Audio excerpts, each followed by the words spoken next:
प्रेक्षकांनो, बयोमध्ये तर चांगलीच धमाल सुरू आहे. सण असल्या कारणामुळे मला रात्री रिव्ह्यू देता आला नाही, त्याबद्दल खरंच सॉरी. पण आज मात्र रिव्ह्यू आलाय आणि प्लीज चॅनलला मात्र सबस्क्राईब करा, कारण जुने चॅनल डिलीट झालेत. तर आपण बघतोय बयोने रात्रभर बसून ते नोट्स वाचलेत, अंकिताला आणि हेतलला सुगावा न लागू देता. आणि इकडे मात्र काहीतरी म्हणजे संशयास्पद घडते असं म्हणायला हरकत नाहीये, पण चांगली गोष्ट आहे. या विशालने शुभमकरांची नर्स सविता बाहेर गेल्यानंतर त्यांच्यावर योग्य ट्रीटमेंट करायला सुरुवात केली आणि त्याचे रिझल्ट पण आपल्याला आज दिसलेत.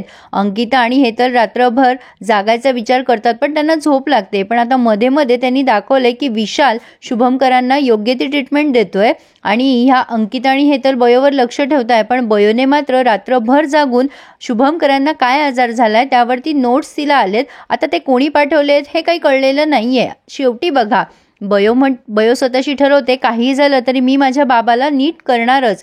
आता पहाटेच उठून ती इराकडे कामाला आली आहे. सुमन तिला चहा देत असते, तू चहा घे म्हणजे तुला बरं वाटेल बयो. पण आता इकडे इराला पहाटे पहाटे फोन करून अंकिताने उठवलंय आणि बयोच्या नोट्सबद्दल सांगितलंय. इराला ते सिरियसली वाटत नाही. ती म्हणते, कशाला मला हे फालतू गोष्टी सांगतेस, अभ्यास करत असेल ती, माझी झोपमोड का केलीस. मग अंकिता म्हणते, अगं हे बघ, मग नंतर म्हणू नकोस उशीर झाला म्हणून. अगं काहीतरी सिरियसच होतं ते, कारण मेडिकलच्या नोट्स असत्या तर तिने मला दाखवल्या असत्या, पण ती आम्हाला त्याचा थांगपत्ता पण लागू देत नाहीये. बघ तुझं तू, मी तुला सांगायचं काम केलंय. सुमनने बयोला चहा दिलाय. बयो चहा घेत असते तेव्हा गौतमी तिथे येते आणि बयोला विचारते, काय गं झालं पण तुझं काम. बयो म्हणते, हो झालं.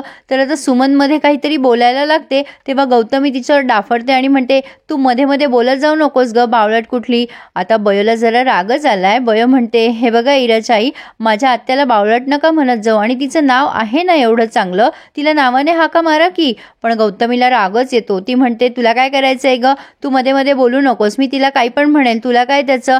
आणि तुला काल म्हटले होते ना मी की अभ्यासाला ये म्हणून. इरा आरव सोबत का नाही आलीस ग. बयो म्हणते, ते काय आहे ना, लायब्ररीत गेले होते नोट्स काढायला. बरं मी येते. आता ती निघून गेली आहे. पण गौतमीला तिचं सगळ्या हालचाली जरा पुन्हा संशयास्पद वाटतात, कारण ती सगळेच कामं फास्ट करतीये. काही चाललंय काहीच्या डोक्यात, काही शिस्त आहे का म्हणून ती विचार करतीये. सुमनला जाताना कॉफी सांगते तेव्हा सुमन वैतागते आणि म्हणते, थांब आता कडू कॉफीच देते तुला.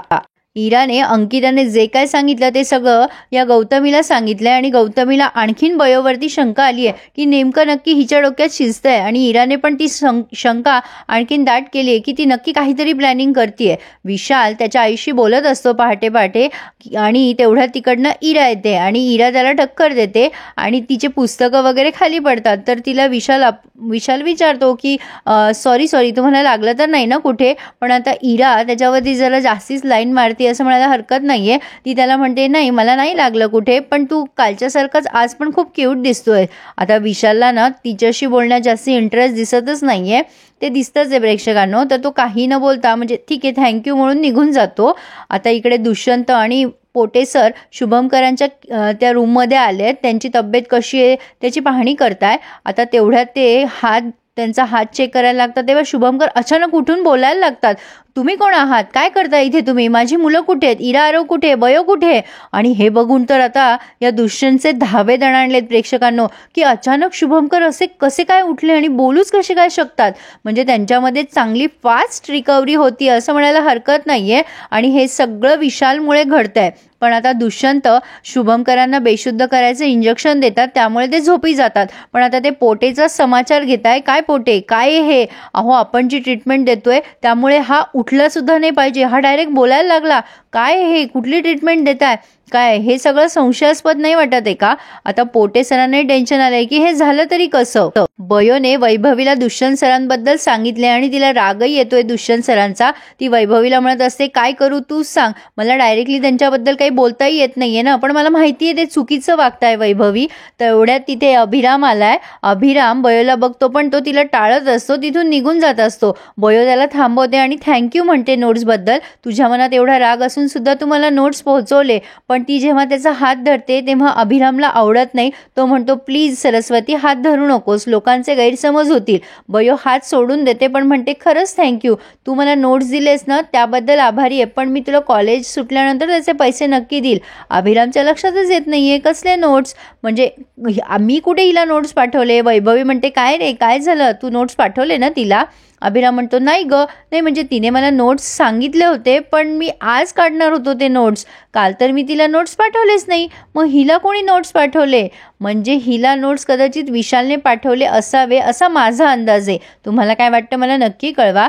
दोघांनाही प्रश्न पडलाय की बयोला नोट्स कोणी पाठवले. पण प्रेक्षकांनो, बयोची डेअरिंग अमेझिंग दाखवली आहे त्यांनी, खरंच कौतुकास्पद आहे. गौतमीने दुष्यंतच्या कानावर घातलंय की ती बयो नोट्स वगैरे काढतीये, तिच्या त्या म्हणजे ज्या रूममेट्स आहेत त्यांनाही कळू देत नाही. तेव्हा दुष्यंत वैतागतात तिच्यावर, म्हणतात एवढी छोटी गोष्ट मला का सांगतेस तू? त्या मुली तिला इरिटेट करतात म्हणून नसेल दाखवलं. अगं एक्झाम जवळ आली, अभ्यास करत असेल ती, यात काय मोठी गोष्ट आहे? गौतमी म्हणते तू न सतत असंच करतोय, मोठी गोष्ट नाही करून इथवर आलोय आपण, तू जरा सिरियसली घे तिला. आता तेवढ्यात पोटेसर आल्यामुळे गौतमीचा फोन ठेवून देतात दुष्यंत आणि पोटेसर म्हणतात सर हे कसं झालं शुभंकरांचं कळतच नाही हो, पण हे खूप महागात पडणारे प्रकरण आपल्याला. दुष्यंत म्हणतात काहीतरी गडबड नक्की आहे. आता सविताला हे माहिती आहे की नाही माहीत नाही प्रेक्षकांनो, पण ती जरा वेगळ्या नजरेने बघतीये. तेवढ्यात राजाराम काका येऊन दुष्यंत सरांना निरोप देतात की सर तुम्हाला ट्रस्टीजने मीटिंगसाठी बोलवलंय. दुष्यंत म्हणतात सांग त्यांना, आलोच मी लगेच.